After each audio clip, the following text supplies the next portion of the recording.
What happened to Siobhan O'Brien on that rain-soaked evening in County Mayo will challenge everything you thought you knew about faith, about Our Lady of Knock, and about the true meaning of Christ's promise to return.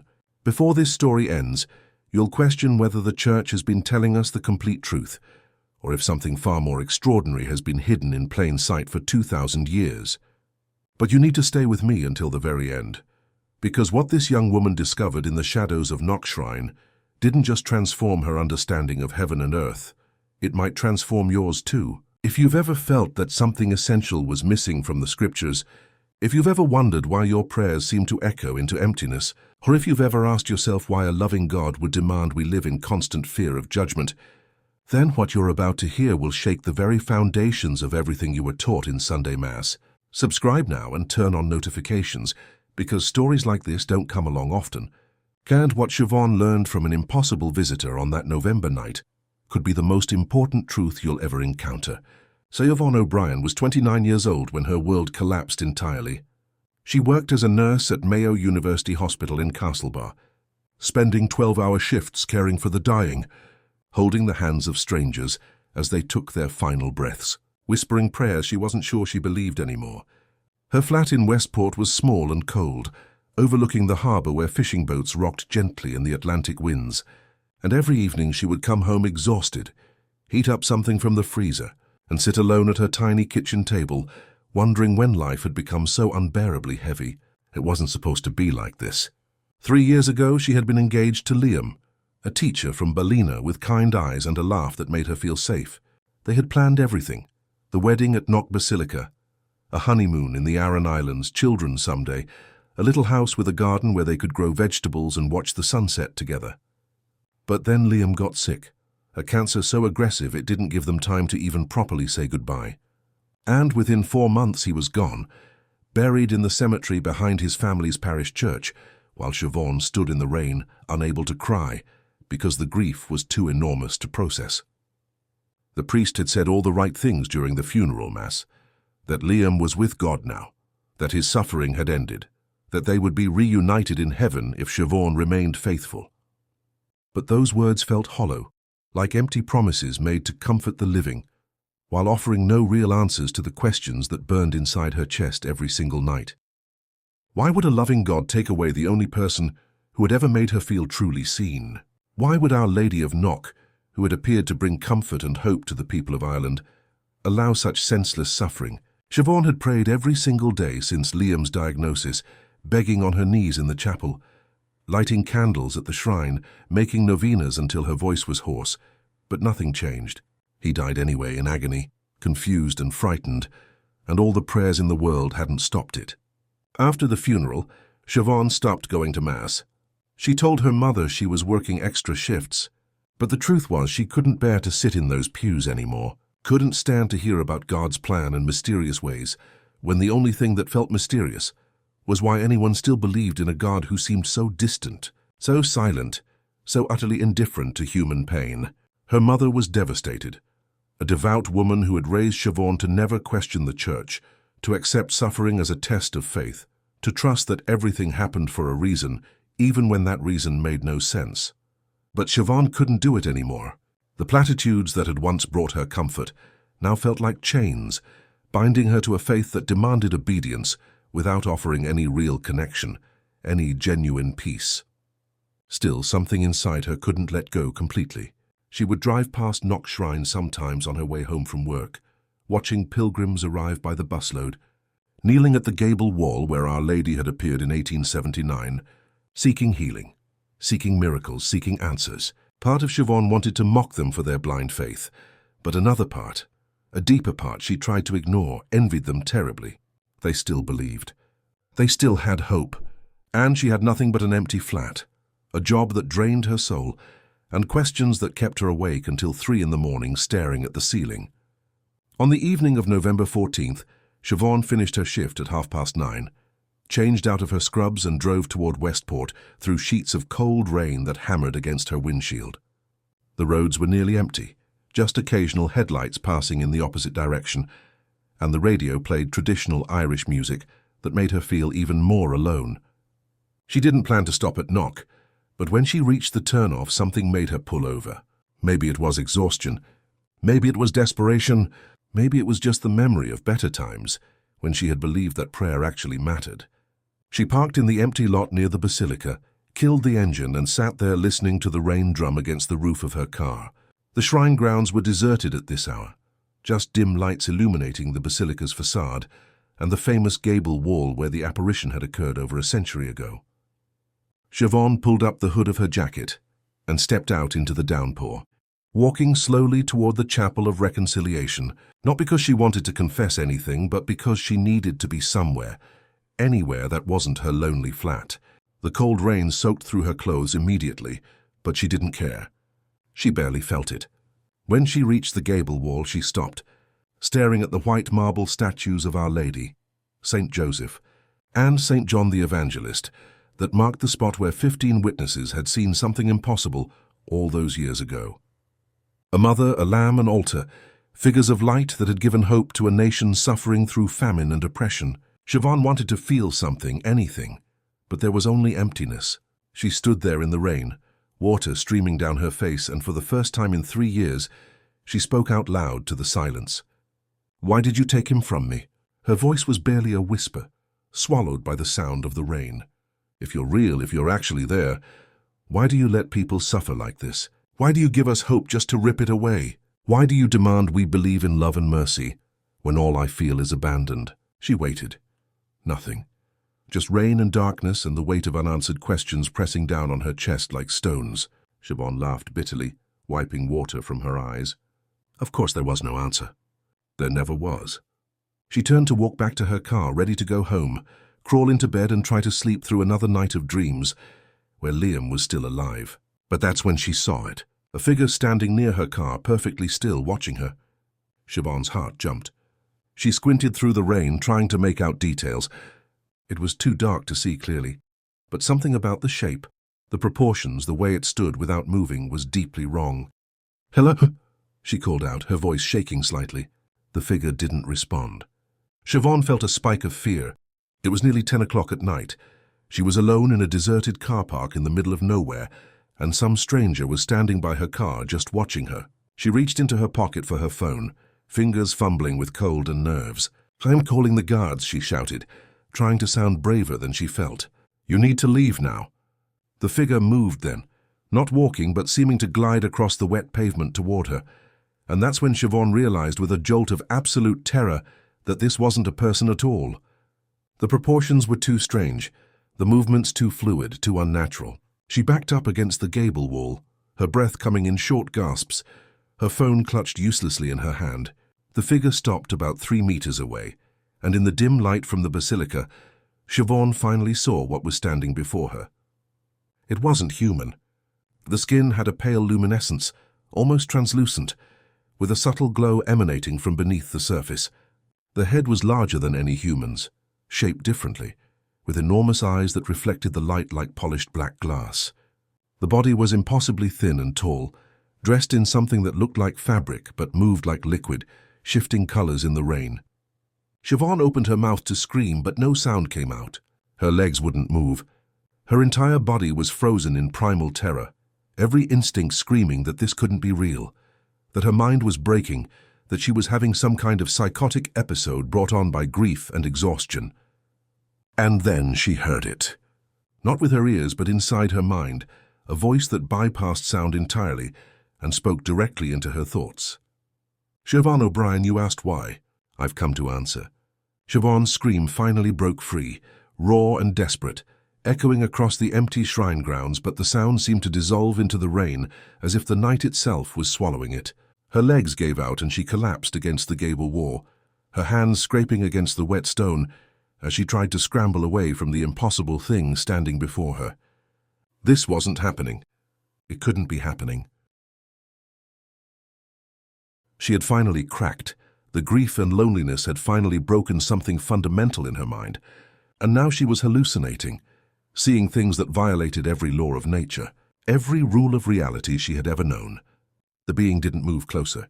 It simply stood there in the rain, those enormous black eyes fixed on her with an expression she couldn't read, something that looked almost like concern, like patience, as if it understood her terror, and was willing to wait for her to process what she was seeing. The voice came again, soft and impossibly calm inside her head, bypassing her ears entirely and speaking directly into the core of her consciousness. "I am not here to harm you, Siobhan. I know this is frightening. I know every part of you is screaming that I cannot be real. But I am real, and I have traveled further than your mind can comprehend to speak with you tonight, because you ask the right question." Siobhan pressed herself harder against the wall, her breath coming in ragged gasps, her heart hammering so violently she thought it might burst. "What are you?" she managed to whisper, her voice barely audible over the rain. "What the hell are you?" "I am a traveler," the voice replied.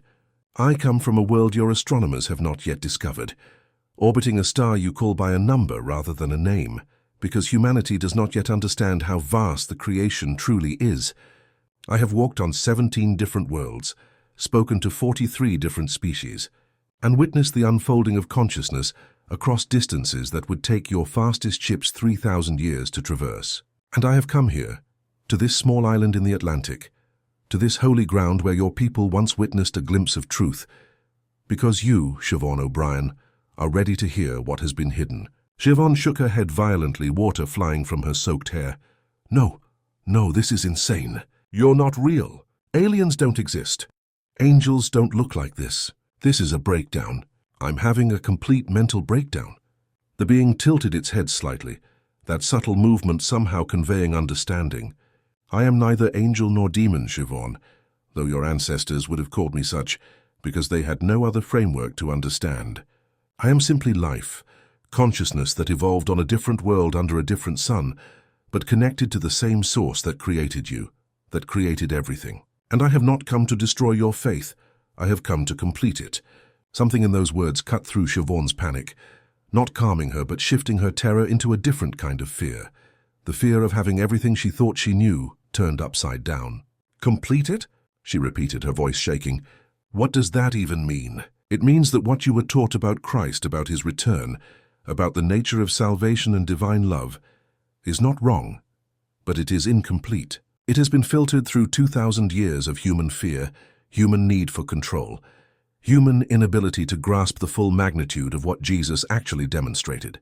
The being raised one long, delicate hand, and Siobhan flinched, but it made no move to touch her. Instead, tiny points of light began to appear in the air around its fingers, floating like luminous particles that defied gravity, swirling in patterns that formed shapes, symbols, images that Siobhan's rational mind insisted could not exist. She stared at the lights, transfixed despite her terror, watching as they coalesced into what looked like a woman, a figure draped in flowing robes, with hands outstretched in a gesture of blessing. "Our Lady of Knock," Siobhan whispered, recognizing the posture, the traditional depiction of Mary, that she had seen 1,000 times in churches and holy cards and statues throughout Ireland. "Yes," the voice confirmed, "but what your witnesses saw here in 1879 was not simply a miraculous vision sent from a distant heaven to comfort the faithful. It was a manifestation of consciousness, a dimensional intersection where the boundary between what you call physical and spiritual became thin enough for those with eyes to see, to glimpse the truth." Mary, the mother of Jesus, was not a passive figure waiting in paradise. She was and is a fully awakened being, demonstrating that the divine feminine, the nurturing love that births and sustains all creation, is not separate from God, but an essential expression of the infinite. The lights shifted again, forming new patterns, and Siobhan saw images of stars, galaxies, vast spiraling structures of light stretching across incomprehensible distances. When your people knelt here and saw Our Lady, they interpreted it through the only lens available to them, the lens of Catholic doctrine, of apparitions and miracles, of heaven as a place far above where the blessed dead reside. But what if heaven is not a place at all, Siobhan? What if it is a state of consciousness, a frequency of being that exists right here, interpenetrating this world, accessible not through death, but through awakening? Siobhan felt dizzy, her mind struggling to process words that seemed designed to unravel everything she had ever believed. "Stop," she said weakly. "Please stop. I don't understand what you're trying to tell me." The lights dissolved, vanishing into the rain, and the being lowered its hand. "You asked why God took Liam from you. You asked why prayers go unanswered. You asked why a loving creator would demand faith while remaining silent in the face of suffering. These are the questions that have tortured seekers for millennia, Siobhan, and the reason they torture you is because the answers you were given are incomplete. The being took a slow step closer, and this time Siobhan didn't pull away. Her terror was still there, coiled in her chest like a living thing. But it was mixing now with something else, a desperate hunger for understanding that had been eating at her soul since the moment Liam took his last breath. God did not take Liam, the voice continued gently. There is no distant deity sitting on a throne, making arbitrary decisions about who lives and who dies, who suffers and who prospers. That is a human projection, a childlike understanding of the infinite that was necessary when your species was young, but has become a cage that keeps you from the truth. Liam died because bodies are temporary, because the physical form that housed his consciousness wore out, broke down, ceased to function. But he, the essence of who he truly was, did not go to some far-off heaven to await judgment. He simply transitioned, shifted into a different frequency of existence, and he is no more separate from you now than he was when you could touch his hand. Siobhan felt tears streaming down her face, mixing with the rain, her chest tight with an emotion she couldn't name. You're saying he's still here? That he didn't leave me? I'm saying that separation is an illusion, the voice replied. The same illusion that makes you feel distant from God, from Our Lady, from the divine love that is your true nature. You pray into emptiness not because no one is listening, but because you were taught to look outside yourself for something that was always within. Jesus tried to teach this. He said the kingdom of heaven is within you, that you and the Father are one, that greater works than his would be done by those who understood. But his words were reinterpreted, filtered through the lens of empire and control, turned into doctrines of unworthiness and external salvation that keep humanity locked in fear and separation. The being's eyes seemed to soften, if such a thing was possible, and Siobhan felt something radiating from it.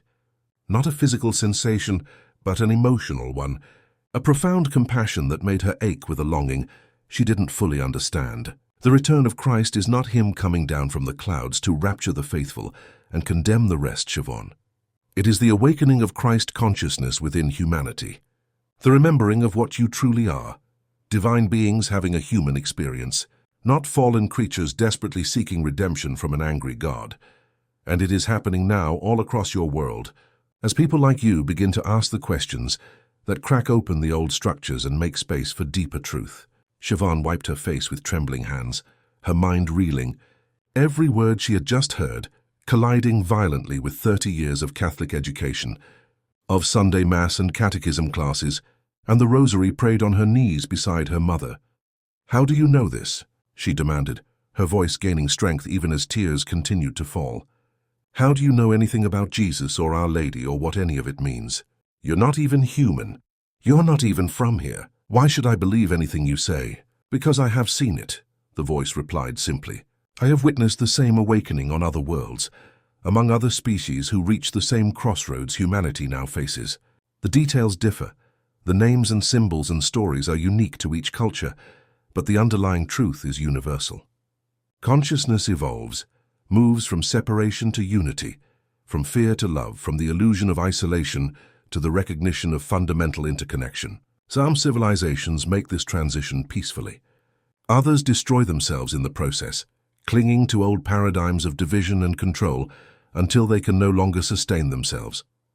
Your world is in the midst of this transition now, and beings like me, from civilizations that have already crossed this threshold, are here to offer perspective, to remind you of what your own greatest teachers already said, but what has been forgotten or distorted over time. Siobhan stood slowly, her legs unsteady, bracing herself against the gable wall. The rain was starting to ease, turning from a downpour to a steady drizzle, and in the strange silence that followed, she realized that her terror had transformed into something else entirely. Not acceptance exactly, but an openness, a willingness to hear more even though every word was turning her world inside out. If what you're saying is true, she began carefully, if Jesus was teaching about awakening consciousness instead of earning salvation through obedience, then why did he die on the cross? Why all the talk about sacrifice and redemption, and blood washing away sins? The being was silent for a moment, and Siobhan had the distinct impression it was choosing its words carefully, trying to translate concepts that existed beyond language into terms she could grasp. Jesus died because he threatened the power structures of his time, both religious and political. He taught that every person had direct access to the divine, that no priest or temple or sacrifice was necessary, that love and forgiveness and awakening were freely available to anyone willing to embrace them. This was revolutionary, dangerous to those who maintained control through fear and hierarchy. His death was not a cosmic requirement to appease an angry God.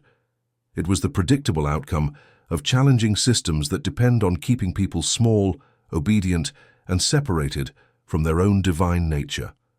But the meaning that was later attached to his death, the theology of substitutionary atonement, the idea that God required blood sacrifice to forgive humanity, this was constructed afterward, built on older religious frameworks that Jesus himself was trying to move beyond.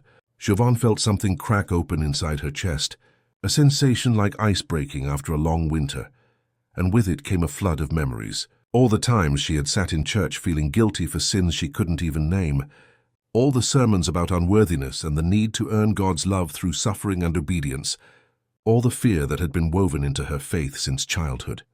She thought about Liam dying in that hospital bed, thought about the priest telling her his suffering had meaning in God's plan, and suddenly she felt a surge of anger so intense it nearly knocked her over. "So you're telling me," she said, her voice rising, "that I spent my whole life believing I was broken, believing I needed to be saved from myself, believing that God was keeping score and I had to be perfect or risk eternal damnation, and it was all just a misunderstanding, that Jesus was actually trying to tell us we're already whole, already divine, already connected to everything, and the church just completely missed the point." "Not completely missed," the voice corrected gently. "Fragments of the truth remain in the teachings, in the rituals, in the deep knowing that lives beneath the doctrines. But yes, much has been obscured, reinterpreted to serve institutional needs rather than spiritual awakening. And that is why I am here, why I have come to you on this night, in this place where your people once glimpsed the reality beyond the veil. Because you are ready to remember, because your grief has broken you open in a way that makes it possible to hear what you could not have heard before. Because the return of Christ consciousness is not something that happens to you from outside. It is something that awakens within you, and it begins with questioning everything you thought you knew. The rain had stopped entirely now, leaving only the sound of water dripping from the basilica's roof and the distant rush of wind through the surrounding fields. Siobhan stood facing the impossible being, her clothes soaked through, her body shivering from cold and shock and something else, an electric sense that her entire life was pivoting around this single moment, that whatever happened next would determine not just what she believed, but who she was capable of becoming.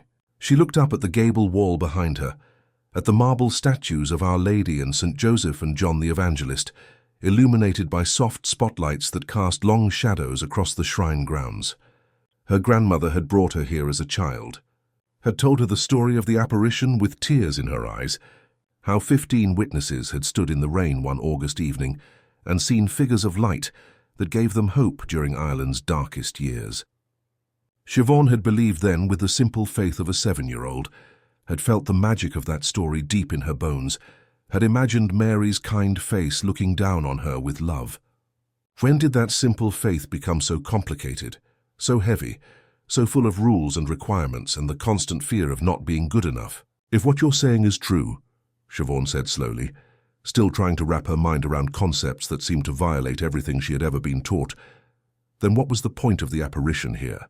Why did Our Lady appear to those people, if not to reinforce the faith, to remind them to pray the rosary and go to Mass and follow the Church's teachings? The being moved closer to the gable wall, studying the statues with what looked like reverence or perhaps recognition. She appeared because consciousness responds to intention, to need, to the collective cry of people suffering and seeking hope. Ireland in 1879 was a land of immense pain. Families were starving, losing their homes, watching their children die, and in their desperation they prayed. They begged for a sign that they were not alone, that their suffering mattered, that there was still love and meaning in a world that seemed determined to crush them. And so the veil thinned, the boundary between dimensions became permeable, and those with eyes to see witnessed what is always there but usually invisible, the presence of awakened consciousness. of beings who have transcended the illusion of separation and exist in constant communion with the Source. The witnesses interpreted what they saw through their Catholic framework, because that was the only language they had. They saw Our Lady because that was the symbol that held meaning for them, the representation of divine love and maternal care that spoke to their cultural and spiritual context. But if the same event had happened in India, they might have seen Durga or Kali. If it had happened in ancient Greece, they might have seen Athena. The form is less important than what it represents, the breaking through of higher consciousness into physical reality, the reminder that you are not separate from the divine, that help and guidance and love are always available if you know how to perceive them. Siobhan felt her mind stretching, trying to accommodate ideas that were too big, too strange, too different from everything she had been taught to believe. But there was something about it that resonated, that felt true in a way she couldn't quite articulate, as if some deep part of her had always known this, but had never been given permission to think it. So the Church got it wrong, she asked. All the doctrines about Mary being immaculately conceived and assumed into heaven and appearing to tell people to pray and do penance, that's all just human interpretation of something we didn't really understand. The Church did what all religious institutions do, the voice replied. It took a genuine experience of the sacred and built structures around it, creating rules and hierarchies and doctrines that would preserve the institution itself. Some of those structures have been helpful, providing community and meaning and ethical frameworks for millions of people, but some have become prisons, limiting rather than expanding consciousness, creating fear rather than fostering love, demanding obedience rather than encouraging direct experience of the divine. Mary, the actual being whose consciousness manifested here, was not asking for prayers to be said to her. She was demonstrating what awakened consciousness looks like, showing that the boundary between matter and spirit is not fixed, that love can take form, that the divine feminine energy that nurtures and protects and guides is not distant, but intimately present in the midst of suffering. Siobhan wrapped her arms around herself, trying to ward off the cold that was seeping into her bones, but also trying to hold herself together as the foundations of her worldview continued to crack and shift. "And Jesus?" she asked quietly. "What about Jesus? If he wasn't dying to save us from sin, if he wasn't the only Son of God sent to redeem humanity, then what was he?" The being turned those enormous black eyes back to her, and Siobhan saw something in their depths that looked almost like joy, as if this question was exactly what it had been waiting for.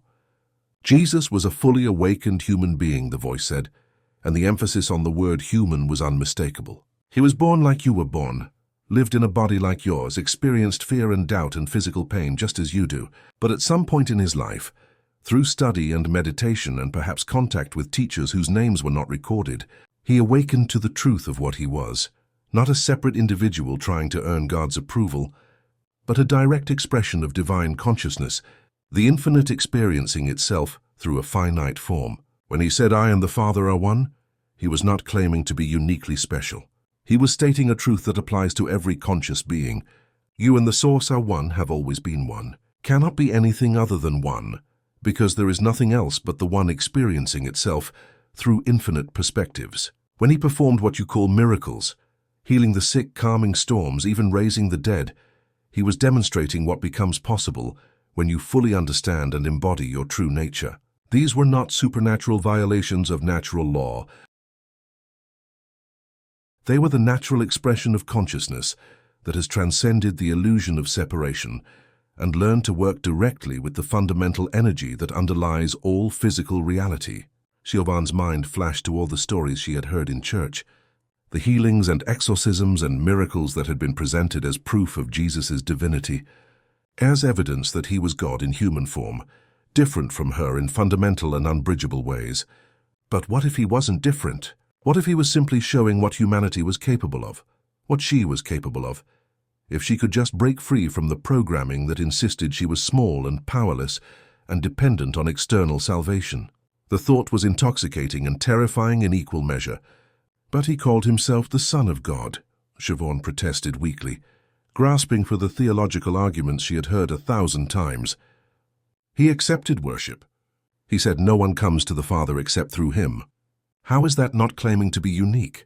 The being seemed to sigh, though it made no sound, and Siobhan felt a wave of profound patience, as if this misunderstanding had been repeated so many times across so many worlds that the correction had become routine. He called himself the Son of God, and then taught his followers to pray Our Father, emphasizing that the same relationship he had with Source was available to them. He said, "I am the way, the truth, and the life," not claiming that his physical person was the only path, but that the consciousness he embodied, the awakened state he demonstrated, was the way through which all beings come to know their true nature. The word Christ is not a surname, Siobhan. It is a title, a designation for a particular frequency of consciousness, and it was not unique to the man Jesus. It existed before him, and exists now in all who awaken to their divine nature. When Christians speak of the second coming of Christ, they are waiting for a man to appear in the clouds. But what is actually returning, what is actually emerging right now across your planet, is Christ consciousness itself, awakening within millions of people who are ready to move beyond fear-based religion and into direct experience of their own infinite nature. Siobhan felt tears starting again, but this time they weren't tears of grief or fear. They were something else, something that felt like relief, like a weight she hadn't known she was carrying was finally being lifted off her shoulders. She thought about all the years she had spent trying to be good enough, trying to earn God's love through perfect attendance at Mass and countless prayers and rigid adherence to rules that never quite made sense, but which she followed anyway because she was terrified of what might happen if she didn't. She thought about Liam, about the guilt she had carried since his death, wondering if she had prayed hard enough, if she had enough faith. If his death was somehow her fault, because she hadn't been worthy enough for God to answer her desperate pleas. And suddenly she felt angry, deeply, furiously angry at the system that had put those ideas in her head, that had convinced her love had to be earned, and that God was keeping score, and that she was fundamentally broken and in need of fixing. But underneath the anger was something else, something that felt like freedom, like possibility, like the first breath of air after drowning. "How do I know you're telling me the truth?" she asked, her voice steadier now despite the tears. "How do I know you're not just some demon or trickster trying to lead me away from God? Maybe this is all a test and I'm supposed to reject everything you're saying and cling to my faith, and if I don't, I'll be damned." The being regarded her for a long moment, and Siobhan had the impression it was looking not at her but into her, seeing layers of fear and conditioning and desperate hope all tangled together in her psyche. "That fear," it said gently, "that terror of making the wrong choice and being punished eternally is precisely the cage I am trying to help you escape." A truly loving parent does not set traps for their children, does not hide truth behind deception to see who will be clever enough or faithful enough to choose correctly. That is a human projection based on dysfunctional earthly authority, and it has nothing to do with the nature of the infinite intelligence that birthed this universe. You will know I am telling the truth, not because I can prove it with evidence that satisfies your rational mind, though I could show you many things if you wish, but because something inside you, something deeper than thought or belief, recognizes it. That recognition is already happening, Siobhan. I can see it in your energy field, the way your consciousness is expanding, making space for new understanding. You are not betraying God by questioning what you were taught. You are honoring God by seeking direct truth rather than accepting second-hand interpretations. Siobhan looked down at her hands, pale and trembling in the dim light from the basilica, and she realized that the being was right. Despite her fear, despite the voice in her head that was screaming this was heresy and she needed to run, there was a deeper knowing that felt calm, certain, unshakable. Everything she had just heard, as impossible and paradigm-shattering as it was, resonated with something she had always felt but never been able to name. The sense that God was closer than her own breath, not distant and judging but intimately present in every moment. The sense that Jesus had been trying to show people something about themselves, not just tell them about an external deity they needed to appease. The sense that love was not something to be earned, but something to be remembered, recognized, embodied. She looked back up at the being, at its strange, luminous form and those fathomless black eyes, and she took a deep breath. "Okay," she said, "show me. Show me whatever you want to show me. Help me understand this. Help me." Her voice broke slightly. "Help me feel connected again instead of so terribly alone." The being extended its hand toward her slowly and carefully, Those long, delicate fingers outstretched in a gesture that was somehow both alien and profoundly familiar. And Siobhan understood instinctively that it was offering more than just a physical touch. "If you take my hand," the voice said softly inside her mind, "I will share with you something beyond words, beyond concepts, beyond the limitations of language and belief. I will show you memory, experience, the direct knowing that exists beneath all interpretation. But you must consent. You must choose this freely, without coercion or pressure, because consciousness can only expand when it is ready and willing." Siobhan stared at that extended hand, her heart racing again, but not with fear this time, with something that felt more like anticipation. Like standing on the edge of a cliff, knowing you're about to jump but not knowing if you'll fall or fly. Every instinct trained into her by a lifetime of Catholic education screamed warnings, told her this was the moment of ultimate betrayal, that taking the hand of this impossible creature would sever her forever from God and church and salvation. But there was another voice, quieter but somehow stronger, that whispered this was not betrayal but homecoming, not falling but awakening, not the end of faith, but the beginning of something infinitely more real. She reached out and took the being's hand. The moment their skin made contact, Siobhan's world exploded into light. It wasn't painful, wasn't overwhelming in a harsh way, but it was total and complete, as if every cell in her body had suddenly become a doorway, and she was being pulled through all of them at once into some place that was both nowhere and everywhere simultaneously. She could still feel her feet on the wet pavement of the shrine grounds, could still hear the distant sound of wind through the Mayo countryside, but she was also somewhere else entirely, standing in a vast space that seemed to be made of stars and darkness and something that felt like pure awareness. And she was not alone. There were others here, not physical bodies, but presences. Consciousnesses that she could sense more clearly than she had ever sensed physical people, and each one radiated something that felt like home, like recognition, like meeting family she had forgotten she had. Some of the presences felt human or human-like, souls perhaps. Her mind struggled for the right word, people who had lived and died and transitioned into this state of being that was somehow more real than physical existence had ever been. And among them, one presence that shone brighter than the others. One consciousness that radiated such profound love that Siobhan immediately recognized it, even though she had no rational way to know. Liam. Not Liam's body, not his face or voice or the physical markers that had defined him, but his essential nature, the core of who he was beneath all the temporary expressions, and he was not suffering. He was not lost or frightened, or waiting in some distant heaven for judgment. He was here, right here, more present and alive than he had been even when his heart was still beating in that hospital bed. Siobhan tried to call out to him, but she had no voice in this place, no body to produce sound, and yet her intention to connect was enough. She felt his consciousness move toward hers, felt them merge in a way that transcended any physical intimacy they had shared. And in that merging, she understood without words that he had never left her, that death had not separated them, except in the most superficial sense, that the connection they shared was not dependent on bodies or proximity, or even the same dimensional frequency. "I'm sorry," she thought, projecting the wave of grief and guilt and regret she had been carrying.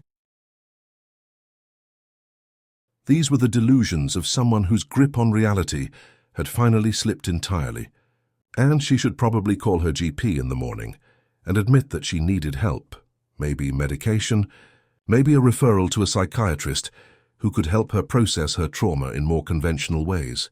But there was another part of her, a deeper part that felt more solid and real than any rational argument, that knew without any doubt whatsoever that what she had experienced was genuine. She had touched something beyond the physical, had felt Liam's consciousness as clearly as she had ever felt his hand in hers, had connected with a presence she could only describe as divine, even though the word felt inadequate for the vastness and intimacy of what she had encountered. And the being, that impossible luminous creature from another world, had not felt malevolent or deceptive. It had felt like truth, like coming home after being lost for a very long time, like finally hearing the answer to a question she had been asking since childhood, without knowing she was asking it. She climbed the stairs to her second-floor flat, unlocked the door, and stepped into the small space that had felt like a prison for the past 6 months, the place where she had cried herself to sleep more nights than she could count, where Liam's absence had been a constant ache that never quite faded. But tonight something was different. The flat didn't feel empty. There was a presence here, not physical but palpable, a warmth in the air that hadn't been there before, and Siobhan realized with a start that she could sense Liam here, could feel his consciousness close to hers in a way that was both comforting and slightly unsettling, because it challenged everything she thought she knew about life and death and the nature of existence itself. She made herself a cup of tea, sat at the kitchen table where she had eaten so many lonely meals, and tried to think through the implications of what she had been told. If Jesus was not the unique Son of God, but a human being who had fully awakened to his divine nature, if salvation was not about earning your way into heaven through obedience and good works, but about remembering that you were already divine and had never been separate from Source, if the second coming was not a future event, but a present awakening happening within individuals all across the planet, then what did that mean for everything she had been taught? What did it mean for the church, for the priesthood, for the sacraments and doctrines and the entire structure of organized religion that had shaped her life and the lives of millions of Irish Catholics for generations? The being had said that religious institutions served a purpose, providing community and ethical frameworks and a sense of meaning, but that they could also become prisons when they demanded belief without direct experience, when they created fear rather than fostering love, when they insisted on being intermediaries between individuals and the divine, rather than helping people discover their own direct connection. Siobhan thought about all the times she had gone to confession, kneeling in that dark booth and listing her sins to a priest she couldn't see, seeking absolution from a man who had no more direct connection to God than she did, who was simply performing a role within a system that claimed exclusive access to divine grace. She thought about the Mass, about the doctrine of transubstantiation, the belief that bread and wine literally became the body and blood of Christ through the priest's consecration. And she wondered if this too was a misunderstanding of what Jesus had meant when he said, "This is my body, this is my blood." Maybe he wasn't instituting a ritual that would need to be repeated endlessly by ordained intermediaries. Maybe he was saying that all physical matter was sacred, that the divine inhabited everything, that eating and drinking could be acts of communion when done with conscious awareness of the holiness present in all of creation. These thoughts felt dangerous, heretical, the kind of ideas that would get her ostracized from her family and community if she spoke them aloud. But they also felt true in a way that the official teachings never quite had. She had always gone through the motions of Catholic practice, attending Mass and receiving communion and praying the Rosary. But there had always been a disconnect, a sense that she was performing rather than experiencing, following rules rather than connecting with something real. The tea grew cold in her mug as she sat there thinking, and gradually the first light of dawn began to creep through the kitchen window, painting the harbor in shades of pink and gold. Siobhan realized she hadn't slept at all, but she didn't feel tired. She felt awake in a way she had never experienced before, as if some part of her that had been dormant for 30 years had suddenly activated, bringing with it a clarity and energy that made ordinary waking consciousness seem half asleep by comparison. She knew she couldn't go back to her old life, couldn't pretend this hadn't happened, couldn't return to the empty rituals and the constant fear of divine judgment and the soul-crushing belief that she was fundamentally broken and in need of external salvation. But she also didn't know what going forward looked like. How did you live with this new understanding in a world that still operated on the old assumptions? How did you explain to your devoutly Catholic mother that you had met an alien at Knock Shrine who told you everything you were taught about Jesus was incomplete? How did you show up for work at the hospital and care for dying patients when you now understood that death was not the ending everyone believed it to be, but a transition to a different state of consciousness? Over the following days and weeks, Siobhan began to notice changes in herself that she couldn't quite explain. She felt more present, more aware of the subtle energies that seemed to flow through and around everything, more sensitive to the unspoken emotions of the people she encountered at the hospital. When she held the hand of a dying patient, she could sense when they were ready to let go, could almost see the moment when consciousness began to separate from the physical body. And she found herself offering comfort, not with religious platitudes about heaven and God's plan, but with a quiet certainty that they were not ending, but simply changing form. That love would continue, that they would be met on the other side by those who had gone before. Some of the patients seemed to respond to this, their fear easing, their faces relaxing into peace, and their families would thank Siobhan afterward, saying she had a gift, a way of being present that made the hardest moments more bearable. She started to see synchronicities everywhere, meaningful coincidences that seemed too specific to be random, as if reality itself was communicating with her through the arrangement of events. She would think about a particular question and then overhear a conversation that provided exactly the insight she needed. She would feel drawn to take a different route home from work and encounter someone who desperately needed help. She would wake from vivid dreams with solutions to problems that had been troubling her, as if some deeper intelligence was working through her unconscious mind to provide guidance.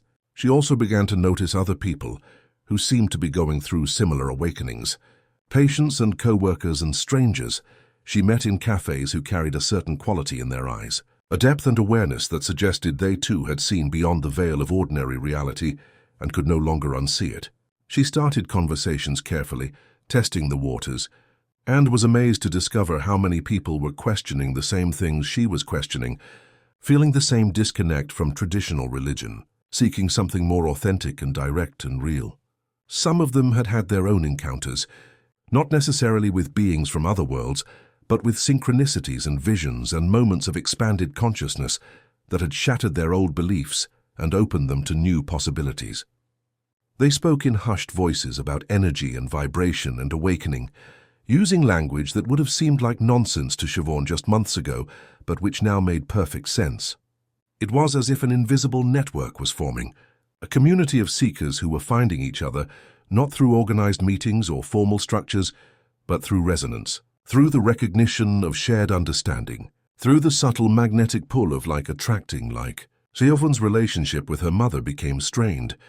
The older woman noticed immediately that something had changed, that Siobhan had stopped attending Sunday Mass, that she no longer wanted to pray the rosary together or discuss the readings from the lectionary. When pressed, Siobhan tried to explain that she was going through a spiritual transition, that she was exploring different ways of understanding God and Jesus and the nature of reality. But her mother responded with fear and anger, accusing her of abandoning the faith, of disrespecting the traditions that had sustained Irish Catholics through centuries of oppression, of risking her immortal soul by entertaining dangerous ideas that came from outside the church. They had a particularly difficult conversation one Sunday afternoon when her mother came to visit and found Siobhan reading a book about consciousness and quantum physics rather than getting ready for evening mass. "You're letting grief destroy you," her mother said, tears in her eyes. "You're letting the pain of losing Liam drive you away from God, and it breaks my heart to see it." But Siobhan had shaken her head, trying to find words that would bridge the gap between her old understanding and her new one. "I'm not driving away from God, ma'am. I'm driving toward God in a more direct way. I'm trying to have a real relationship, rather than following rules I don't fully understand. I'm trying to find truth rather than just accepting what I was told without questioning it." Her mother had left upset, and they hadn't spoken properly since.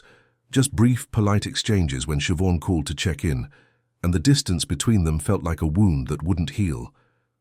But Siobhan understood that this was part of the process, that awakening often meant disrupting relationships that were based on shared beliefs rather than authentic connection, that growth sometimes required letting go of the need for approval from those who were not ready or willing to question their own assumptions. She missed the easy relationship she had once had with her mother, missed feeling like part of a community that shared her worldview, but she couldn't go back.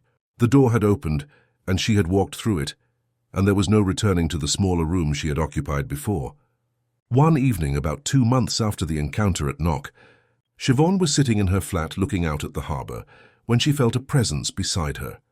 And without turning around, she knew it was Liam, or rather the consciousness that had been Liam, expressing itself in a way she could perceive. She didn't see him with her physical eyes, but she sensed him as clearly as if he were standing there in solid form, and she felt his love wrapping around her like a warm blanket, offering comfort without words, providing companionship without the need for speech. "I miss you," she thought, projecting the emotion toward his presence. "I miss your laugh and your terrible jokes, and the way you used to make tea exactly the way I liked it without me having to ask." And back came his response, transmitted directly into her awareness. "I am here. I've always been here." The form has changed, but the essence remains, and we are still connected. We'll always be connected. Because love is the fabric that holds the universe together, and nothing can break it. Not death, not distance, not even the forgetting that happens when consciousness takes physical form. You will see me again in this life and in others, in moments when the veil thins and in the quiet, knowing that comes when you stop trying so hard to perceive and simply allow yourself to feel. Siobhan felt tears running down her face, but they were not tears of grief anymore. They were tears of gratitude, of recognition, of profound relief that she had been given this gift. This knowing that death was not the end, that love continued, that the beings she loved were not lost, but simply transformed into a different expression of the eternal. She sat with that presence for what felt like hours, not speaking, not thinking, just being together in a way that transcended the limitations of physical proximity. And when she finally felt him fade back into whatever dimension he now inhabited, she was left with a peace so profound, it felt like coming home after a lifetime of wandering lost in the wilderness. The next morning at work, Siobhan was caring for an elderly woman named Oife, who was dying of heart failure. Her breathing labored, her body shutting down system by system, as her family gathered around the hospital bed, praying rosaries and weeping quietly. Siobhan held the woman's hand and felt the moment approaching, could sense the consciousness beginning to separate, preparing for transition, and she leaned close and whispered in Oife's ear, so only the dying woman could hear. "You're not ending, love. You're just changing, and everyone you've ever loved who went before is waiting to welcome you home. Don't be afraid. It's beautiful where you're going." The woman's eyes opened slightly, clouded with morphine and the approach of death, but there was recognition there, a flicker of understanding, and her lips moved in what might have been a smile before her breathing stopped entirely and the monitors began their flat, sustained tone.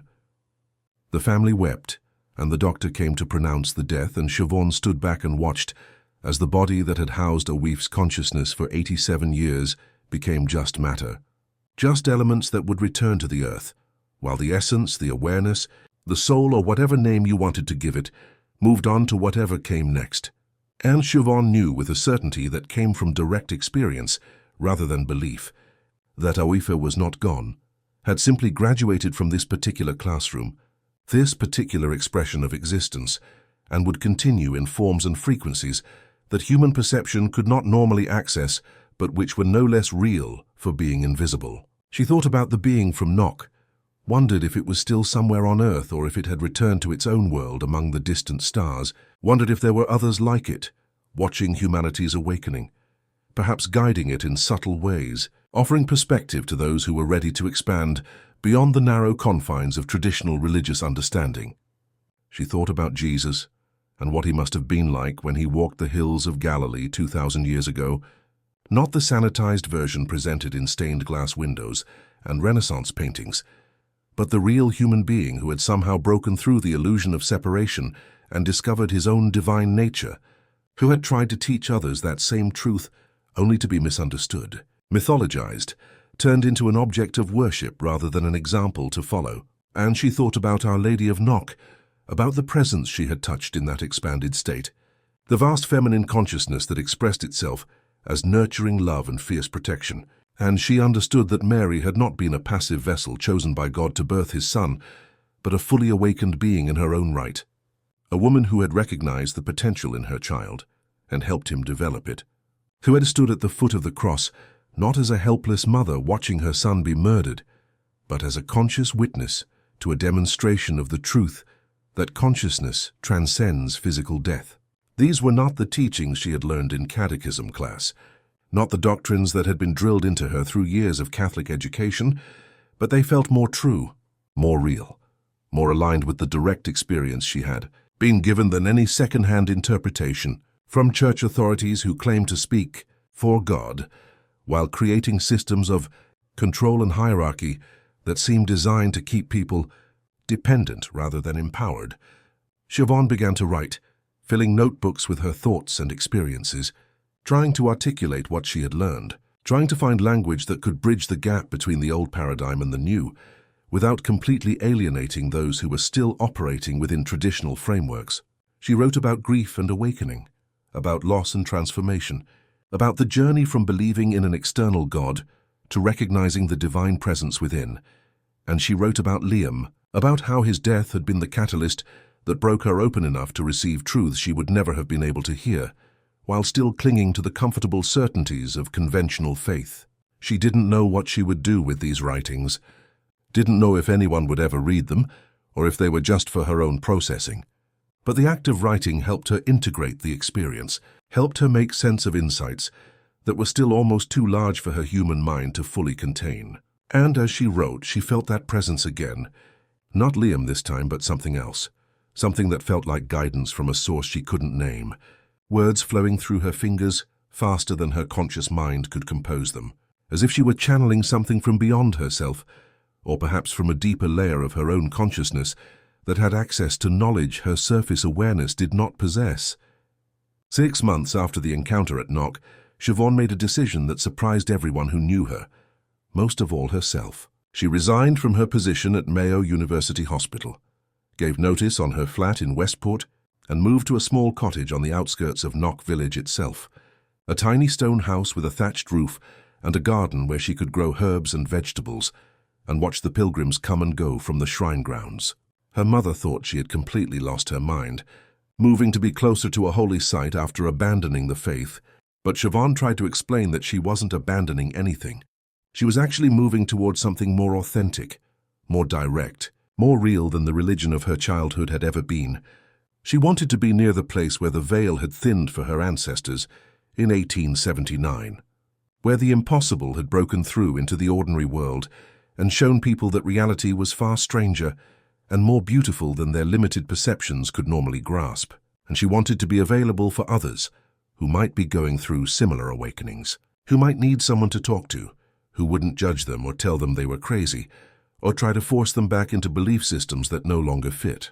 She started offering her cottage as a space for what she called integration circles, small informal gatherings where people who had experienced things beyond the ordinary could come together and share their stories without fear of ridicule or condemnation. They came slowly at first, just 1 or 2 people she had met at the hospital who had mentioned their own strange experiences, but word spread through that invisible network of awakening souls, and soon she was hosting groups of 8 or 10 people every week. Nurses and teachers and farmers and shop workers, all of them carrying the weight of experiences that had shattered their old worldviews and left them struggling to make sense of a reality that was far more fluid and mysterious than they had been taught to believe. They talked about synchronicities and visions, about sensing the presence of deceased loved ones, about moments of expanded consciousness where they had touched something vast and loving and infinitely intelligent, and they talked about the loneliness of carrying this knowing in a culture that still largely operated on materialist assumptions and religious doctrines that left no room for direct mystical experience. Siobhan shared her own story carefully, not leading with the alien encounter, because she knew how insane that sounded, but talking about the night at Knock, when something had shifted fundamentally in her understanding, when she had been given a perspective that allowed her to see Jesus and Mary and the whole Christian story through completely new eyes. Some people were skeptical, clinging to more traditional interpretations, but others recognized immediately what she was describing, nodding along and adding their own insights, building a collective understanding that was richer and more nuanced than any individual could have arrived at alone. They began to see patterns, commonalities in their experiences that suggested something genuine was happening. Not mass delusion, but a genuine shift in human consciousness, an awakening to dimensions of reality that had always been there, but which most people had been trained not to perceive. One woman talked about how she had been praying the rosary one evening, when she suddenly felt herself expand beyond her body, her awareness encompassing the entire room, and then the entire house, and then extending out into the neighborhood and the town, and eventually the whole planet. And for a few eternal moments, she had experienced what it was like to be everything simultaneously, to be the earth and the sky and every living being all at once. And she had understood viscerally that separation was an illusion, that underneath all the apparent divisions of form, there was only one consciousness experiencing itself through infinite perspectives.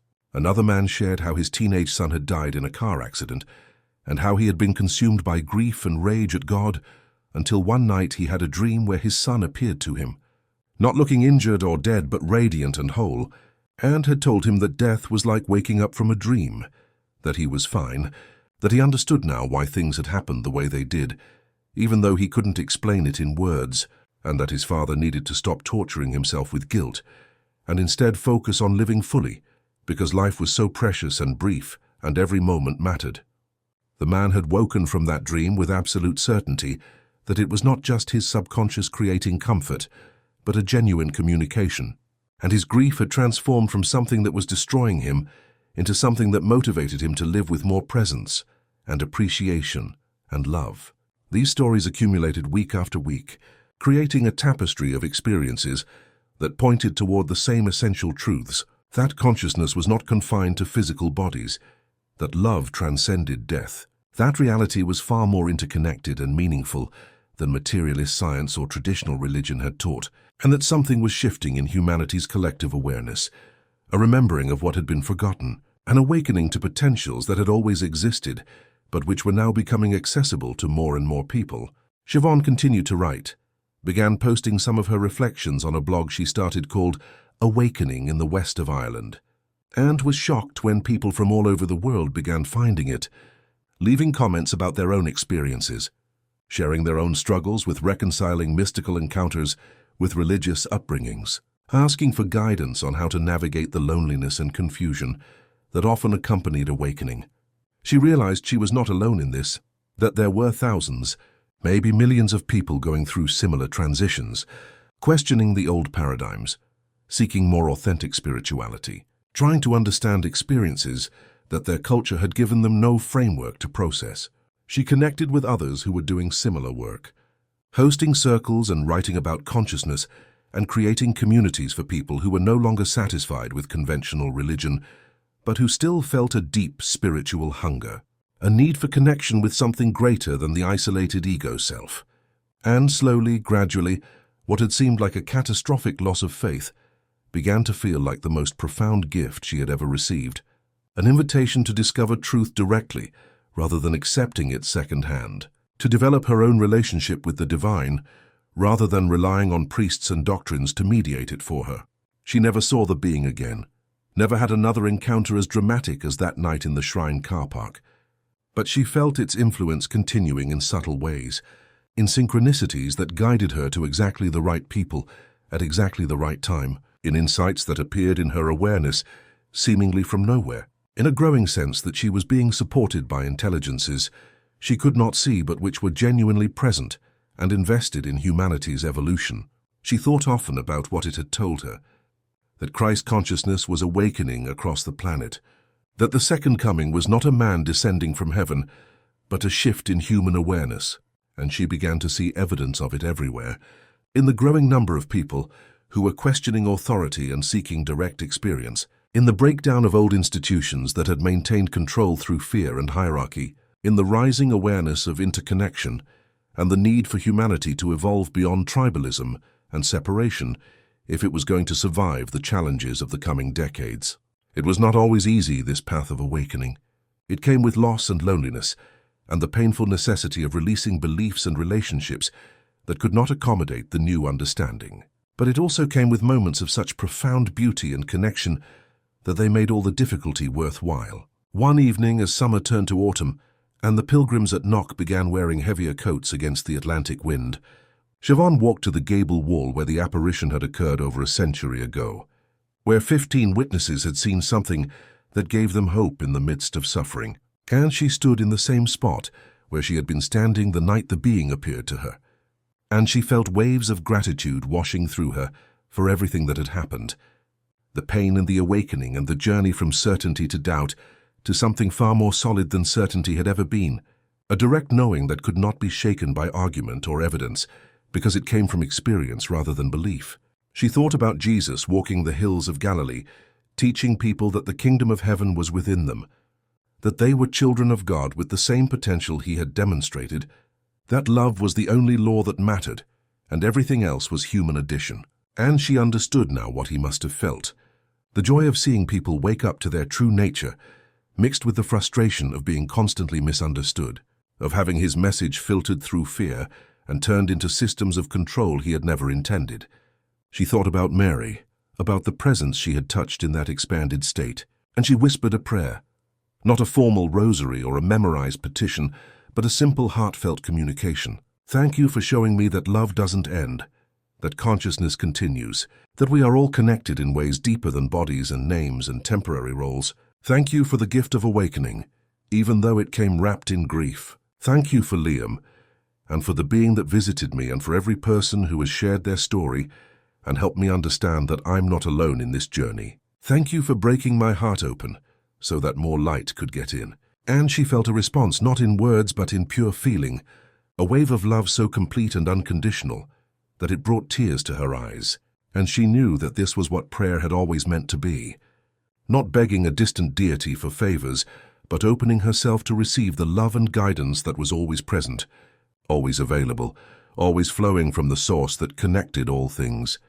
She stayed there until the stars came out, brilliant against the dark Irish sky. And she thought about those distant suns where other worlds orbited, where other forms of life had evolved and awakened, and perhaps looked up at their own night skies, wondering if they were alone in the universe. And she sent out a wordless message of connection, a recognition that all consciousness was part of the same infinite awareness exploring itself through countless forms and expressions. And somewhere out there, perhaps, the being that had visited her felt that recognition and smiled, knowing that another seed had taken root, another human had begun to remember what they truly were. As Siobhan walked back to her cottage that night, she thought about how she would tell this story, how she would share what she had learned with others who might be ready to hear it. And she knew that many would reject it, would call it heresy or delusion or dangerous New Age nonsense, but she also knew that some would recognize the truth in it, would feel that resonance deep in their bones, would have their own experiences validated, and their own questions finally given answers that made sense. The return of Christ was not something to wait for. It was something to participate in. It was happening right now in the hearts and minds of people who were waking up to their divine nature, who were releasing fear and choosing love, who were moving from separation to unity, from judgment to compassion, from belief to direct knowing. And she was part of it, a tiny thread in an enormous tapestry that was being woven across the planet. And that knowledge filled her with purpose and hope, and a deep abiding peace that had nothing to do with having all the answers, and everything to do with trusting the process, trusting the journey, trusting that consciousness knew what it was doing, even when the individual mind could not comprehend the larger patterns. So if you've made it this far in this story, if something in these words has resonated with your own experience or your own questions, I want you to know that you're not alone, that awakening is happening everywhere, that what you've experienced or sensed or wondered about is real and valid and part of a much larger shift in human consciousness. I'd love to hear your own story in the comments below, whether it's an encounter with something beyond the ordinary, a moment of expanded awareness, a loss that broke you open to deeper truth, or just a persistent feeling that there's more to reality than what we've been taught. Share what you've learned, what you're struggling with, what brought you to this video, and what you're taking away from it. And if this story moved you, if it challenged you to think differently about faith and awakening and the true meaning of Christ's return, please subscribe to this channel and share this video with someone who might need to hear it. Because these conversations are how we find each other, how we build community, how we support one another through the sometimes difficult but ultimately beautiful process of waking up to who we truly are. The second coming is not something that happens to you, it's something that happens through you. And every person who awakens to their divine nature, who chooses love over fear, who moves from separation to unity, is participating in the most important transformation humanity has ever undergone. Thank you for listening. Thank you for being here. And may you discover the Christ consciousness that has always been within you, waiting patiently to be remembered.